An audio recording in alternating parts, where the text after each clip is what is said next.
Yun. Okay. Yan. Sige. Magandang umaga sa inyong lahat. So, simulan natin atin pong devotion sa linggong ito. So, wala pa tayong order ng worship. Parang program style. Pero hopefully by Sunday, gamit tayo ng short form ng worship. At saka pag meron tayong communion.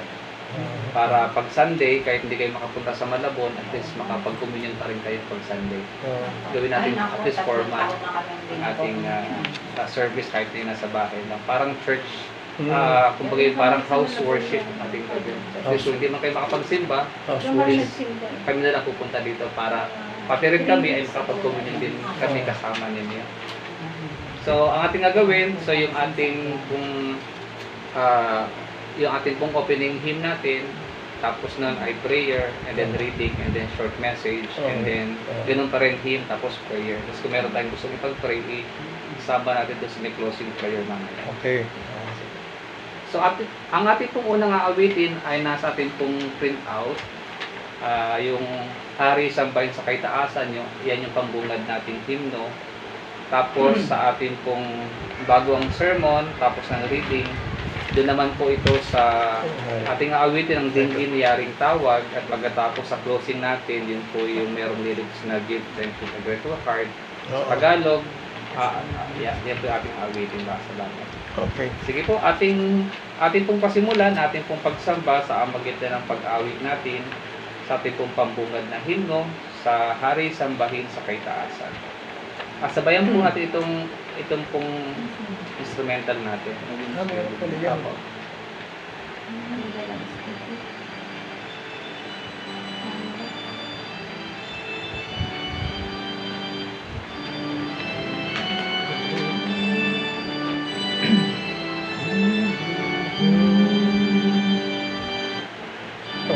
Hari Sambahin sa Kaitaasan, awitin namin niyang pagmamahal, ating tanggulan sa lahat ng araw, at sa kaluluwan katangingan.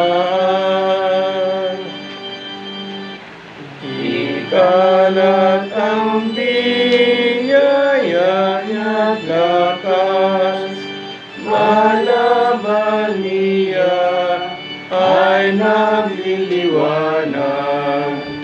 Ang sasakyan niya ay kulog at igat, dilim ng bagyo ang kanyang landas.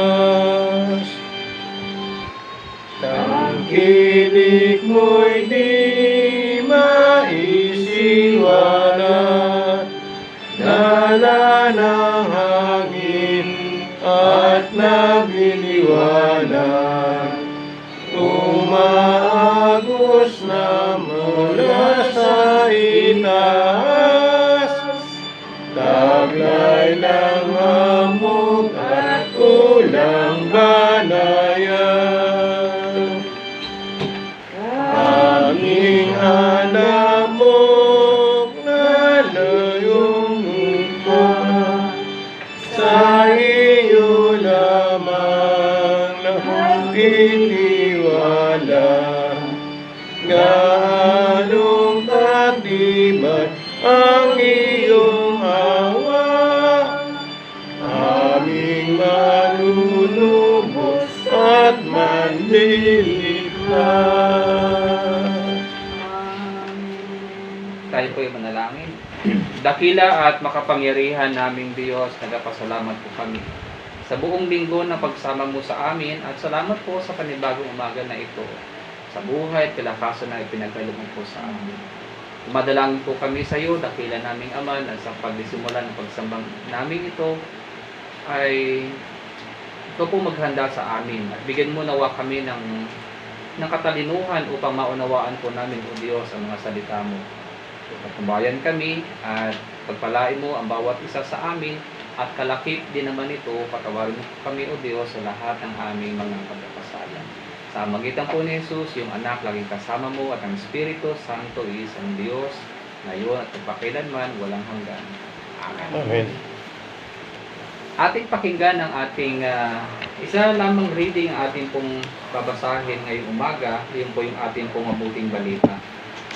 Ang ating mabuting balita at kasabay ng maraming simbahan sa atin, ito ay hango sa Kabanata 14, talatang 22, tatapos hanggang sa talatang 33.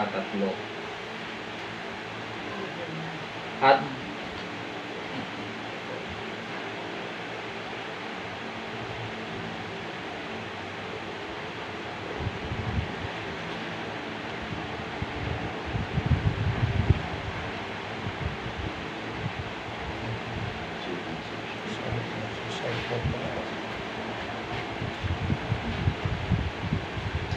ganito ang sabi. Agad pinasakay ni Jesus sa bangka ang mga alagad at pinauna sa kabilang ibayo.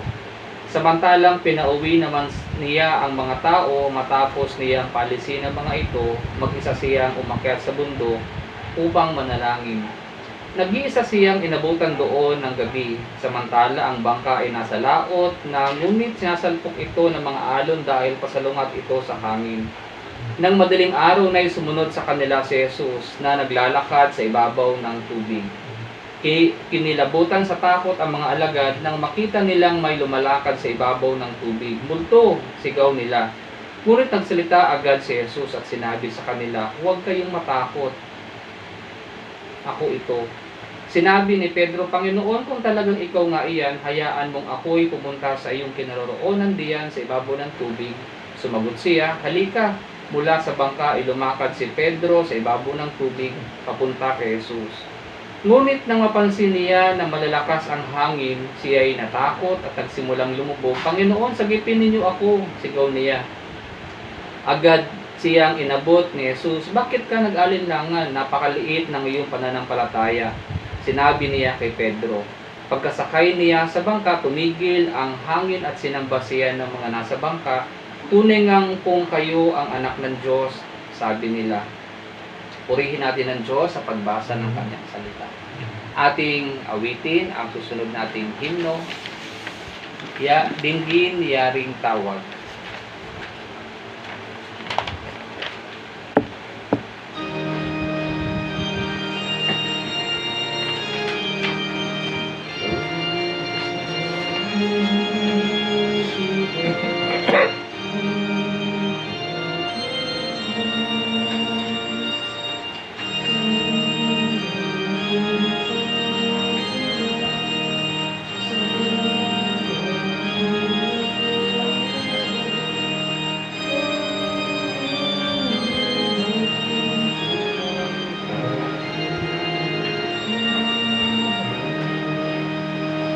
Tayong lahat. Dinggin yaring tawag, Kordero ng girap, anak ligtas, sa mo ko'y pakinggan, sa lako'y hugasan, gawing iyong tunay kailanman. Para mo'y ibigay sa nalalawagan, patnubayan. Ako ang dahilan, kaya ka namatay, nalisay ka sa kalaking ilaw. Kung sa paglalakbay, abutin ang lumbay, alalayan, landas ko'y tanglaw.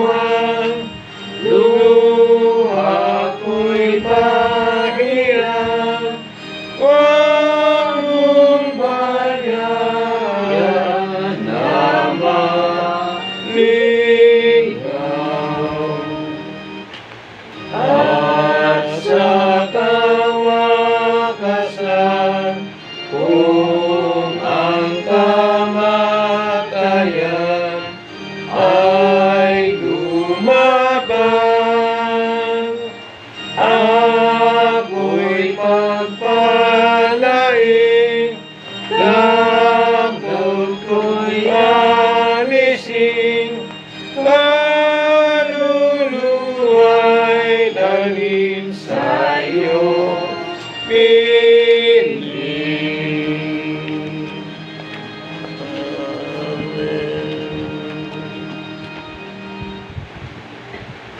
Sumayin niyo nawa ang kagandahang loob. Ito na yun. Parang medyo. Habag at kapayapaan buhat sa Diyos, Anak, buhat sa Diyos Ama at kay Kristo Jesus na ating Panginoon. Amen. Matapos pakainin ni Jesus ang 5,000 katao, ay agad pinasakay ni Jesus ang kanyang mga alagad sa bangka at pinauna sa kabilang ibayo. At pagkatapos doon ay maging siyang umakyat sa bundok at siya ay nanalangin. Ano kaya ang maganda nating dapat tingnan dito? Na si Jesus ay laging meron siyang panahon sa pananalangin at sa pagkikipagniig sa kanyang Ama. In the midst of most distracting work, Jesus always found time for prayer. So, maganda rin pala, no? Kahit tayo ay busy, meron din tayong panahon sa ating pag-pray. Not necessarily naman na pumasok ka sa kwarto, kahit na nasa iyong trabaho, ay pwede ka mag-pray. So Jesus, kahit siya'y abala sa maraming bagay, He always find time to pray with His Father. So, yan din ang magandang lesson sa ating text ngayong umaga. So, Jesus always found time for prayer, for presenting the great work He had taken upon Himself to His Heavenly Father. And in earnest supplication, asking for sustaining strength. Kasi nasa human form si Jesus. Kaya dependent siya dun sa Diyos. Although Jesus is God, pero sa maraming pagkakataon, hindi niya ginagamit yung kanyang pagiging Diyos. Kaya nga sabi doon, siya ay napagod, nauhaw, nagutom. Kasi yun siya bilang tao eh. At dito, sa part na ito, ay humihingi siya ng kalakasan upang maipagpatuloy niya yung kanyang trabaho na ipinagkatiwala sa kanya ng ating Panginoon. So, He was a true man who felt the need of seeking comfort and strength in intimate intercourse with God. So, doon sa maraming panahon, ganun din naman kaya tayo. No? Kailan ba tayo huling natakot at pagkatapos ay ikaw ay biglang sumuong sa isang bagay na gusto mong puntahan, pero nakita mo yung naglalakihang mga alon sa buhay, parang gusto mo nang bumalik. Yan din ang aral ni Pedro sa buhay natin ngayon. So, balikan natin yung doon sa may unang hari sa Kabanang 19 at bigyan tayo ng idea kung paano nga ba naramdaman din ito ng mga unang alagad ng Panginoon. Si Propeta Elias ay pumunta sa bundok ng Diyos sa Horeb dahil natakot siya kay Reyna Jezebel. Hinamon ni Propeta Elias ang mga propeta ni Baal na patunayan kung sino ang tunay na Diyos, si Baal o ang Panginoon. Binigyan ni Elias ng palatandaan kung sino ang tunay na Diyos, ang sinumang tumugon sa magitan ng apoy sa pagtawag ng mga propeta ni Baal at ni Propeta Elias. So ang Panginoon ay tumugon sa tawag ni Propeta Elias sa magitan ng apoy at nagpatunay na siya ang tunay nga na Diyos. So dahil dito ang mga propeta ni Baal ay hindi makatakas at pinagpapatay. So sa galit ni Reyna Jezebel kay Propeta Elias, nang malaman niya ito, dahil dito ay nagpadala siya ng sugo kay Propeta Elias, si Reyna Jezebel, upang sabihin kay Propeta Elias na balak siyang patayin. So dahil sa ginawa ni Propeta Elias, ay nagkaroon ng takot sapagkat sino ba naman ang gusto mamatay, no? Meron ng death threat sa kanyang buhay. So ang Panginoon ang nagbigay ng lakas kay Elias. Kaya kinausap siya ng Panginoon sa magitan ng isang banayad na tinig at pinawi ang tinig ni Propeta Elias at pinaalam ng Panginoon kay Elias na nandoon siya upang pawiin ng takot. Wala na siyang dapat katakutan sapagkat kasama ni Elias ang Panginoon. Inyo bang naalala yung salitang, yung pangalan natin simbahan? Emmanuel means kasama natin ang Diyos. So kahit pala sa lumang tipan pa lamang ay pinapakita na ng Diyos na kahit sa kabila ng kanilang takot sa pagharap sa kamatayan ay nandoon ang Diyos na kasama nila. At sa ating ebanghelyo ay ganoon din ang nangyari. Napakinggan natin na inanyayahan ni Jesus si Pedro upang maglakad sa ibabaw ng tubig. Ang una ay meron siyang kapanabikan na lumakad patungo kay Jesus. Nung una, yung kanyang focus ay na kay Jesus eh. Pero nung makita niya na naglalaki ang alon, nabaling yung kanyang atensyon at nagsimulang matakot si Pedro. At nagsimula rin siyang lumubog.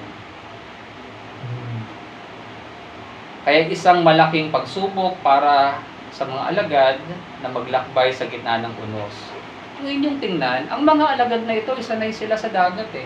Sapagkat mula pagkabata ay Sa dagat. yan ang kanilang palaruan. Sila ay sanay mula pagkabata at yun ang kanilang kabuhayan. Pero sa pagkakataong ito ay tila hindi ito pangkaraniwang unos lamang. Kaya si Pedro, sa pagnanais niyang makita si Jesus kung talagang siya iyon, sabi niya, Panginoon, gusto ko pong pumunta dyan sa iyo. Sabi ni Jesus sa kanya, sige, punta ka dito. At pagkatapos nung siya naglalakad, papunta kay Jesus, ay nakita niya ang malalaking alon at nagsimulang matakot at mawalan ng pananampalataya si Pedro. At dahil diyan ay si Pedro ay lumubog sa tubig. Ganun pa man, pinalakas ni Jesus ang kalooban ng mga alagad sapagat hindi multo ang lumapit sa kanilang bangka. Sabi niya, ako ito. So si Pedro ay naglakas loob upang hilingin sa Panginoon na payagan siyang maglakad at pagkatapos ay makapaglakad sa ibabaw ng tubig at inanyayahan din niya si Pedro na lumapit sa kanya. Nung naglalakad si Pedro sa ibabaw ng tubig, natakot siyang bigla na walang kanyang konsentrasyon sa Panginoon. So sa ating buhay, may mga bagay na pupuntahan mo pero nawawala yung konsentrasyon mo. Pagkatapos ay yun na yung time na ikaw ay gusto mo nang umatras. Kaya nung naglakad si Pedro sa ibabaw ng tubig, natakot siyang bigla na walang kanyang konsentrasyon sa Panginoon. Ang unos, ang umagaw sa atensyon ni Pedro. Ano-ano rin ba yung mga atensyon na umaagaw sa buhay natin para hindi tayo makapaglingkod sa Diyos? Naglalakihan, di ba? Marami. Maaring trabaho, yung mga bagay na pinagkakabalahan natin, no? Yung mga bagay na umaagaw ng ating atensyon. Hindi naman yun masama magtrabaho. Ang atin lang sinasabi doon, ang sabi sa atin ay 6 na araw ka magtatrabaho at pagkatapos ng isang araw ikaw ay magpapahinga. Kaya sabi, keep the Sabbath day to be kept holy. So pagkatapos ng simba, sa'yo na uli yung oras mo. Nung kung in-announce sa television na magkakaroon ng pandemic, may pandemic na pero into lahat, eskwelahan, ewan ko mga ibang trabaho. Natakot po ako. Natakot po ako in a sense na yung sweldo ni Romy, wala. 3 taon. Pero sabi ko kay Lord, alam ko hindi mo kami pababayaan. Eto pa rin kami. Kumakain pa rin kami ng 5 beses ang araw. Huminto yung maraming bagay sa buhay Oo. natin. Nung panahon ng pandemic, pero hindi naman huminto ang Diyos sa pagmamahal sa atin. No? Kaya magandang salita yung Emmanuel na kasama natin ang Diyos.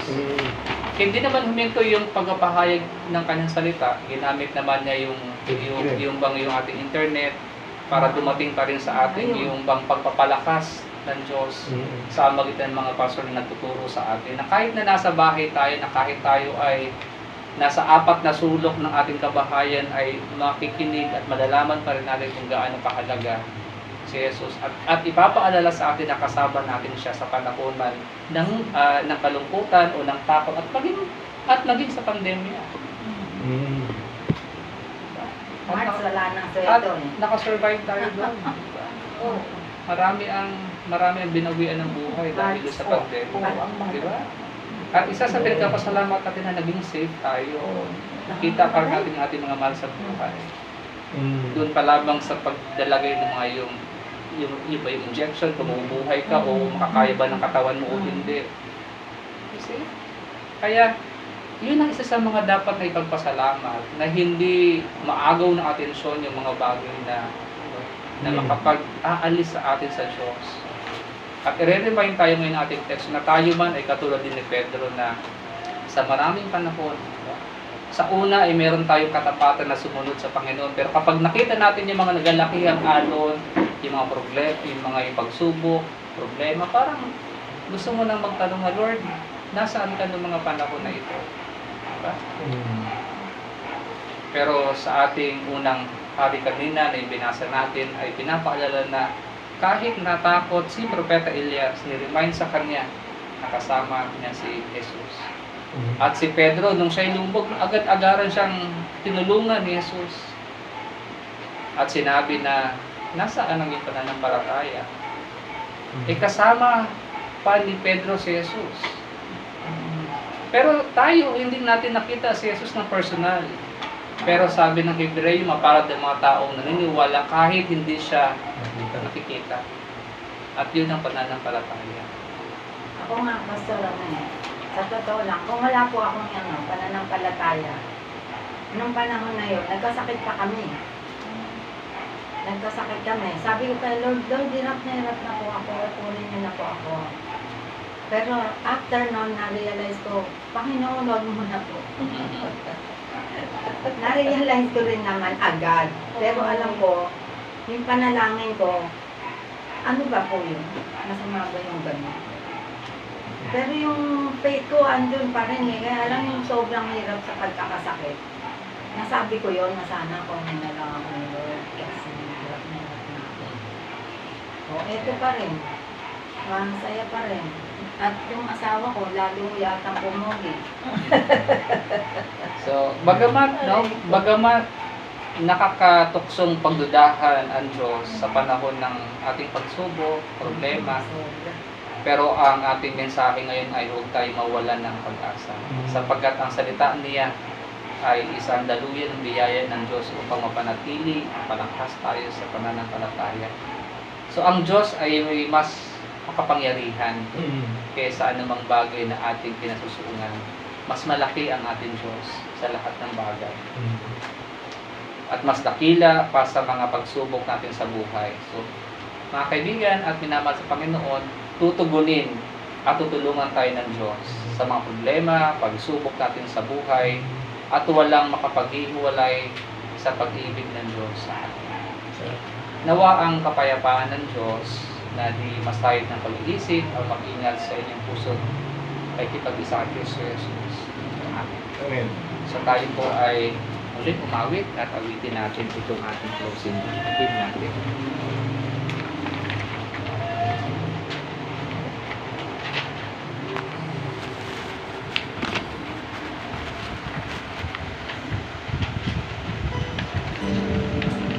Meron ba tayong gustong ipag-pray bago tayo Una. para maisama po sa ating Wala si Carmen, ang kanyang vertigo. Siyang walang ganang kumain. Yung sakit ko, pag ganito, pag nakaupo muna ako, hilong-hilong po ako. Pero kapag medyo gumagawa ako, talagang healthy. Wala akong nararamdaman. Vertigo nga yun eh. Ayun na. Sabi ko, Lord, ayoko ng ganito. Pastor, ngayon, hilong-hilong ako ngayon. Ako naman yung... Pero Ako yung wala kang gamot na ano. Ako yung... Meron... Vertigo nga, yung anti-hista eh. Anti-vertigo. Ako naman yung top cold implant. Nandiyan pa rin. Sama natin sa prayer. Si ano... Si Jeff, mamaya sa pagpasok mo. Si Jet, meron yan Hindi eh. si Jeff, may sakit din niya. Ano sakit Sabi mo, Jeff? mo Sakit sa pag-ibig. Pag-ibig mo sa misis mo. Sakit po sa busa. Basta ipag-pray natin na yung na ang family mo ito yung trabaho. Nabigyan ka pa na iba yung kalakasan. Hindi, si Enzo. Sa araw-araw na Sa pagbiyahe. araw-araw yung pag-iwan. Nagano ka ba? Pumotor ka ba? Mumotor siya. Hinang sa motor. Kasi kapatid ni Sir ayaw na ano, Disgrasya. Sa motor yan. yung helmet niya nakasabit niya. Hindi ko siya lang yan. Wala. Ngayon nga sabi ko na. Dahil Baka. kanina po, kaya niya kumain. O baka ngayong araw. Basta ngayong umaga. Si ano naman, si Okay. Faith, trabaho niya. Yan. Ito, nagsisimula ng yung kanyang first year college. Saan ka ba? Sa Lyceum ka ba? Lyceum. Lyceum. College pa na pala. Kasi kita tayo doon, ha? BSHM yan. Ano bang ano mo? Anong course mo doon? HM. Hospitality Management. Gusto mo mag-bago pastor. At doon tayo nagkikita, araw-araw. Kasi ako yung supplement. Oo, siya, eskwela. At meron akong part-time Tuturo. na teaching. At nakasama ko si Prof. Most of the time doon sa ating ministry sa may ating eskwela. Sige, ating pong ating awitin ito, yung ating pong hymn natin. Ating awitin, pasalamat para sa closing. Ano yan? Sa baba po. Pasalamat.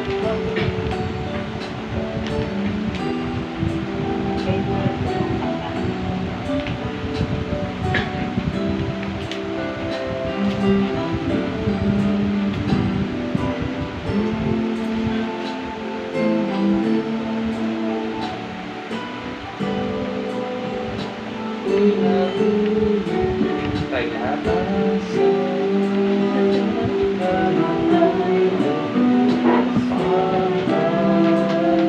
Dahil kay Jesus sana ko salamat o Diyos Ama, si Kristo iyong anak, buhay ay inialay, pag-ibig ay wagas. Ang mahina'y malakas, ang mahirap mayaman. Salamat po, O Diyos Ama, sa iyo. Ang mahina'y malakas, ang mahirap mayaman. Salamat po, O Diyos Ama, sa iyo. Sa iyo. Nalulubot pasalamat ay lubos pagkat dahil kay Jesus sa laboy pinubos. Salamat o Diyos Ama, si Kristong iyong anak, buhay ay inialay, pag-ibig ay wagas. Ngayon, ang mahira'y malakas, ang mahirap mayaman. Salamat po, O Diyos Ama, sa iyo. Ngayon, ang mahina'y malakas, ang mahirap mayaman. Salamat po, O Diyos Ama, sa iyo. Sa iyo. Sige, maaari tayong, kung tayo able, nakatayo, makatayo tumayo, at pagkatapos ng blessings tayo maya. Maliban kay Nanay Carmen, ha? Okay lang kaya siya. Anong name ni ano? Enzo. Enzo. Isaiah Enzo. Si Enzo na lang. Enzo na lang. Sige, tayo ay umupo, panandali at mag-pray tayo. Sa pangalan ng Ama, ng Anak at ng Espiritu Santo. Amen. Mapagmahal naming Panginoon, kapasalamat po kami sapagkat pinaalalahanan mo po kami na ikaw ay lagi namin kasama. Maging sa panahon ng pagkatakot, maraming problema at pagsubok sa buhay ng bawat isa sa amin. Maraming salamat po sapagkat kami ay iyong tinipon sa lugar na ito sa bahay ng mag-asawang Kuya Romy at Nanay Carmen. Salamat po Diyos sapagkat hinayaan mo na ang iyong salita ay dumaloy sa kabahayan na ito. Nagpasalamat po kami sa iyo, dakila po namin Diyos sa patuloy na paggabay mo sa amin. At kasama sa mga panalangin po namin sa araw na ito, samahan mo si Nanay Carmen sa kanya pong patuloy po na pagpapagaling, sa kanya pong karamdaman, patuloy mo siyang sasamahan. Patuloy mo pagpalain o Diyos ang kanyang katawan upang ito ay magamit po niya sa patuloy po na paglilingkod sa iyo. Gayun din po naman kay Prof. Umali. Samahan mo po siya, Panginoon, sa kanyang pong ministry, sa Lyceum. Patuloy na pagpapala, kalakasan din ang aming hinihiling sa kanya. Sa ngayon, meron pa po siyang nararamdamang ubo at sipon. Dalangin po namin o Diyos na patuloy mo siyang palalakasin upang ang buhay na ito ay kanyang magamit o Diyos sa paglilingkod sa iyo at sa paglilingkod sa paaralan namin at sa kanyang pamilya. Samahan ko rin si Jeff sa kanyang pagtatrabaho mamayang gabi. Ikaw din po patuloy po na mag-iingat sa kanyang pong pagbiyahe, sa pagpunta at sa pag-uwi. Ilalayo mo po siya, dakila namin Diyos. Sa patuloy po na paglilingkod niya sa iyo ay samahan mo po siya. Ang pag-iingat ay patuloy mong ipagalob mo po sa kanyang Panginoon upang sa kanyang pag-uwi ay patuloy niyang makita ang kanyang pamilya at mga anak. Samahan mo rin si Faith, Panginoon, sa kanyang pong pagkatrabaho at nawa o Diyos ay patuloy mo siyang kasangkapanin sa maraming bagay upang siya man ay maging pagpapala sa marami. Ang kanyang pong hanapbuhay na ito naway makatulong sa kanyang pamilya at higit sa lahat sa paglilingkod sa iyo. Samahan mo rin si Enzo sa pagsisimula po ng kanilang pong pagpasok sa dapit po ng September 4. Patuloy po o Diyos nakalakasan at karunungan sa iyong anak na ito at sa iba pang mga apo ni Prof. Umali ay samahan na po sila Panginoon sa malayo man o sa malapit. Ang bahay rin po nawang ito o Diyos ay patuloy mong pagpalain, patuloy po silang ilalayo sa lahat po ng kapahamakan at patuloy mo po silang iingatan Panginoon sa bawat gabi na dumadaan. Nawa itong bahay na ito ay maging pagpapala sa lahat upang sa magitan nito ay maraming dumating sa pagkilala at maging sa pananampalataya sa iyo. Sabahan po kami o Diyos. At ang lahat ng ito ay hinihiling po namin sa iyo sa magitan ni Jesus, iyong anak, laging kasama mo, at ang Espiritu Santo, isang Diyos, ngayon, magpakilanman, walang hanggan. Amen. Ating tagatin ang bendisyon. Pagpalain, kanawaan ng Panginoon at ingatan, paliwanagin nawa ng Panginoon ang kanyang mukha sa iyo at makabag sa iyo.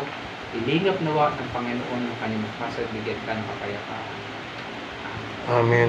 Magandang umaga sa Maraming salamat, Pastor, Mrs. Mela. So sa next Sunday, kung lulubin ng Diyos, Oo. ay okay lang ba kung mag-communion tayo? Oo. Sabayin niya. So magdala ako ng ostya at pagkatapos ay kahit nasa bahay lang. Kung Ganda ng mga Saan ka punta niya? wala man tayo simbahan dito, at least makapag-communion pa rin tayo. Ha? Jeff, okay ba yun sa'yo? Oh, sige. Si Faith ba pag Sunday, libre ka May pag pasok Sunday? nga po. Pag mayroon kang pasok pag Sunday. Opo. Ano oras pasok mo? Pagka ano? Ano po, 9 a.m. to 6 p.m. po kami. 9 hanggang Sunday po ang pasok. Tapos Monday po sarado yung shop. Libre Monday siya. Monday po ang talagang off namin. Kaso minsan lang naman nangyayari. Wala po.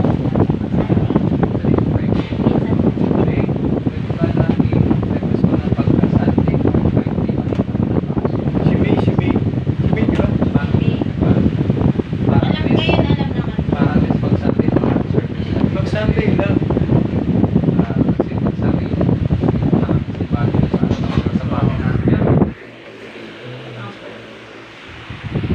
Saan yung ano? Saan yung Hindi, dyan lang po. Malapit lang sa park po. Pag po ano, pwede nyo Across. mahalin. Yung Across ba yung the street. Mercury, paglapas. Yung doon sa may pinagkanuhan natin ng bahay sana sa kabilang sa Across the street. Oh. Meron din pong bakante dun eh. Lima naman yun kaso, 5 yata na. Meron doon ka. Kasi lang pangit. Doon? Ang iba. Hindi naman lahat, pero meron sa third floor, hindi siya maganda. Pero sa lupa daw sabi, mga 12.5, Opo, mas mahal. mga 10,000, baka naman. Dito mahal din Baka naman. naman doon mapunta yung sweldo natin, wala na tayo. Meron tayong kasama sa clinic, nandun nakatira sa malapit sa kanila. Oo. Eh yung, Yung ating nurse, Hindi halos lahat ng, hindi naman lahat. Pero yung iba, sa teacher, sa Lyceum, doon po nag-ano. malaki ang bahay dito. Hindi siya gaya doon sa Malabon.